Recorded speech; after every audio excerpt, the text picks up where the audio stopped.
I got so much motherfucking design on right now. Break it down, bring it back, make it clap. I got 3 old thoughts, new guap, wear that thing. Bitches on my line, and you know. Assalamualaikum warahmatullahi wabarakatuh. Baik, terima kasih. Pada kesempatan kali ini saya akan membahas materi tentang penggunaan dan pengembangan sistem dari mata kuliah Sistem Informasi Manajemen. Dosen pengampu, saya sebut nama beliau Ibu Eka Safitri Apriliani ISA SEMM. Langsung saja masuk pada pembahasan materi. Materi yang saya akan bahas dalam video kali ini adalah dukungan sistem informasi bagi organisasi. Yang kedua adalah sumber daya informasi. Yang ketiga komputasi pengguna akhir.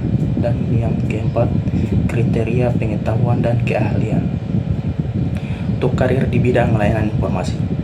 Baik, langsung saja masuk pada materi yang pertama yang akan saya bahas, yaitu dukungan sistem informasi bagi organisasi.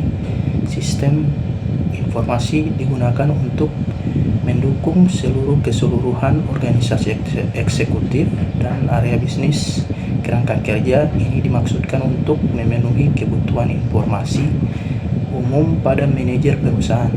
Sistem informasi eksekutif dirancang untuk digunakan oleh manajer tingkat strategi perusahaan, dan informasi ini dirancang khusus untuk organisasi fisik yang bagaimana sumber daya fisik seperti manusia, bahan baku, mesin, dan juga uang dialokasikan ke berbagai area fisik perusahaan, anak perusahaan, divisi, wilayah, distrik, cabang, dan lain sebagainya.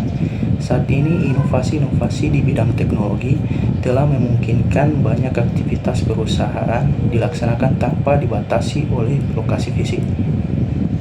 Nah, struktur organisasi seperti ini disebut dengan organisasi maya atau organisasi virtual. Selanjutnya, materi kedua yaitu sumber daya informasi. Siapa saja sih peran yang terkait di dalam spesialisasi informasi atau yang terlibat di dalam pengembangan sistem informasi sehingga dapat mendukung keseluruhan organisasi. Kita akan lihat diantaranya ada analisis sistem, administrator basis, webmaster, spesialis jaringan, programmer, dan juga operator. Baik, masing-masing itu akan kita bahas. Yang pertama itu spesialisasi informasi, yaitu analisis sistem bekerja dengan pengguna untuk mengembangkan sistem baru untuk memperbaiki sistem yang sudah ada. Analisis sistem ini adalah orang yang ahli dalam mendefinisikan masalah dan membuat perancangan sistem informasi sehingga komputer dapat membantu dalam menyelesaikan masalah tersebut. Yang kedua ada administrator basis data. Administrator basis data ini bertanggung jawab terkait dengan data yang mencakup pola struktur data, integritas data, memberikan hak akses kepada pengguna, backup, recovery, dan mengoptimalkan kinerja database. Kemudian yang ketiga ada webmaster. Webmaster ini bertanggung jawab atas isi dan penyajian situs web dalam sebuah perusahaan. Situs web sangat mengandalkan gambar ini untuk itu, maka kalau kita bawa web itu kebanyakan terdiri dari gambar-gambar. Nah, webmaster ini biasanya memiliki keahlian dalam perencanaan fisik. Satu tugas penting dalam webmaster yaitu melacak orang-orang yang juga mengunjungi halaman web perusahaan. Angka statistik ini memberikan informasi penting mengenai keaktifan situs web di dalam sebuah perusahaan. Baik, peran selanjutnya yaitu adalah spesialis jaringan. Spesialis jaringan ini bekerja sama dengan analisis sistem juga, dan juga pengguna dalam membuat suatu jaringan untuk komunikasi data. Spesialis jaringan ini menggabungkan keahlian di bidang komputasi dan juga telekomunikasi.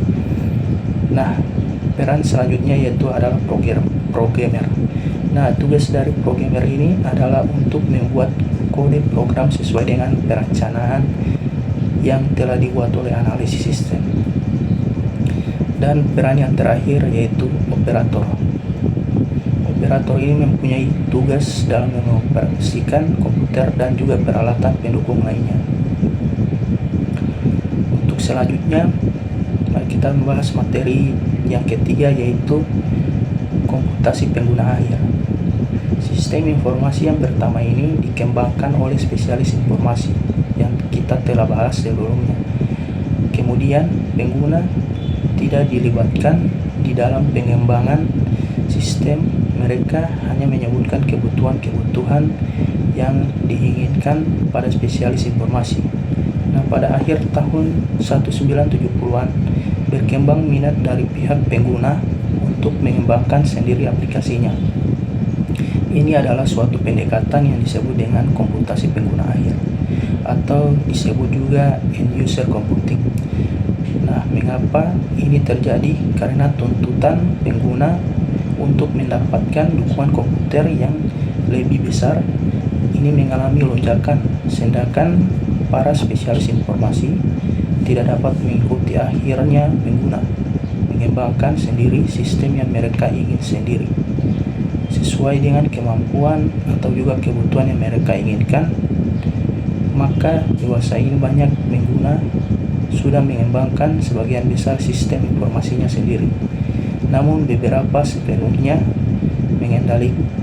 mengandaikan spesialis informasi pengguna yang mampu mengembangkan sistem informasinya. Kemudian tidak mengandalkan spesialis informasi, biasanya mengandalkan hanya untuk jasa konsultasi saja. Nah, komputasi pengguna akhir timbul disebabkan oleh beberapa pengaruh utama. Yang pertama ada dampak pendidikan komputer. Sejak awal tahun 1980-an, dampak komputer atau dampak program-program pendidikan komputer di sekolah atau perguruan tinggi dan juga perusahaan mulai terlihat. Jajaran manajemen dimulai diisi oleh orang-orang yang memiliki keahlian di dalam komputer, sehingga keahlian ini mereka pergunakan untuk dapat mengembangkan sistem atau aplikasi-aplikasi yang mereka inginkan. Yang kedua yaitu ada antrian layanan informasi. Para spesialis informasi memiliki banyak sekali pekerjaan yang harus ditangani, sehingga tidak dapat memberikan respon yang cepat terhadap tuntutan pengguna. Yang ketiga yaitu murahnya peranti keras. Pasar di sini mulai dibanjiri oleh komputer mikro yang menawarkan harga yang lebih murah. Kemudian yang keempat adalah peranti lunak siap pakai. Kemunculan peranti lunak siap pakai ini menawarkan kemudahan-kemudahan penggunaan dan juga memungkinkan pengguna dengan sedikit keahlian komputer ini memungkinkan untuk dapat mengembangkan sendiri sistem informasi yang diperlukan sesuai dengan kebutuhannya. Keuntungan komputasi pengguna akhir ada dua, yaitu yang pertama menyamakan kemampuan dan tantangan, dan yang kedua mempersempit jarak komunikasi. Selanjutnya kita bahas yang pertama, yaitu menyamakan kemampuan dan tantangan. Nah, menyamakan kemampuan dan tantangan di sini adalah pergeseran beban kerja dalam pengembangan sistem ke area-area. Pengguna di sini memberikan kebebasan bagi spesialis informasi untuk lebih berkonsentrasi pada organisasi secara luas dan sistem-sistem yang biasanya lebih rumit yang akan memungkinkan mereka untuk melakukan pekerjaan yang lebih baik. Kemudian yang kedua yaitu mempersempit jarak komunikasi. Mempersempit jarak komunikasi adalah kesulitan pengembangan sistem. Di sini biasanya adalah komunikasi antara pengguna dan pengguna spesialis informasi. Pengguna biasanya lebih memahami area masalah daripada teknologi informasi itu sendiri, karena biasanya pengguna di sini lebih paham dan lebih terbiasa dengan apa yang mereka kerjakan, sehingga pengguna lebih paham terhadap permasalahan yang terjadi khususnya di perusahaan tempat mereka bekerja. Nah, sebaliknya spesialis informasi atau pakar di dalam bidang teknologi informasi ini kurang memiliki pengetahuan di dalam area permasalahan, tetapi mereka dipakar dalam teknologi informasi. Jadi ketika pengguna di sini mengembangkan sendiri sistemnya, maka tidak ada jarak komunikasi. Komputasi pengguna akhir juga memiliki risiko. Beberapa yang terjadi di antaranya, yang pertama adalah sasaran sistem yang buruk, yang kedua pengguna sumber daya informasi tidak efisien, dan yang ketiga hilangnya integritas data,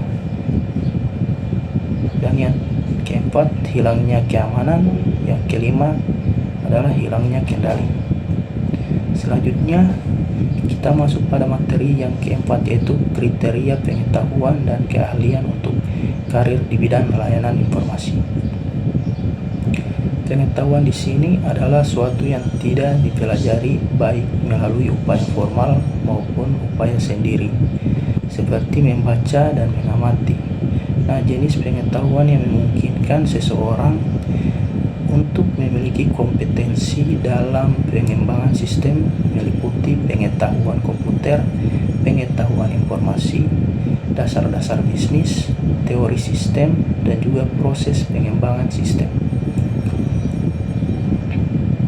Nah, pengetahuan komputer adalah kemampuan untuk menggunakan sumber daya komputer guna mendapatkan pemrosesan yang dibutuhkan.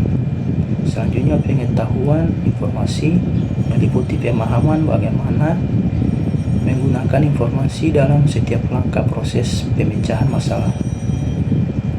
Selanjutnya, dasar-dasar bisnis adalah pengetahuan yang mengenai tujuan dan nilai bisnis untuk perusahaan. Kemudian, teori sistem di sini menjelaskan bagaimana cara menggambarkan suatu fenomena dalam bentuk struktur-struktur sistem normatif. Dan selanjutnya ada proses pengembangan sistem, adalah langkah-langkah yang diambil dalam pengembangan sistem. Nah, itu pembuatan model sistem sendiri terdiri atas beberapa cara yang dilakukan untuk mendokumentasikan suatu sistem. Keahlian di sini yang harus dimiliki pengembangan sistem, yaitu yang pertama ada keahlian komunikasi, yaitu kemampuan untuk menyampaikan informasi kepada satu orang atau lebih menggunakan komunikasi lisan, tulisan maupun gambar. Yang kedua, kreativitas. Kreativitas di sini adalah menciptakan ide atau solusi baru yang sepenuhnya atau separuhnya. Dan yang ketiga adalah kepemimpinan. Kepemimpinan adalah kemampuan untuk mengarahkan orang lain sehingga dapat melaksanakan tugasnya. Baik, itulah presentasi dari saya. Lebih dan kurangnya saya mohon maaf. Wabillahi taufiq wal hidayah. Wassalamualaikum warahmatullahi wabarakatuh.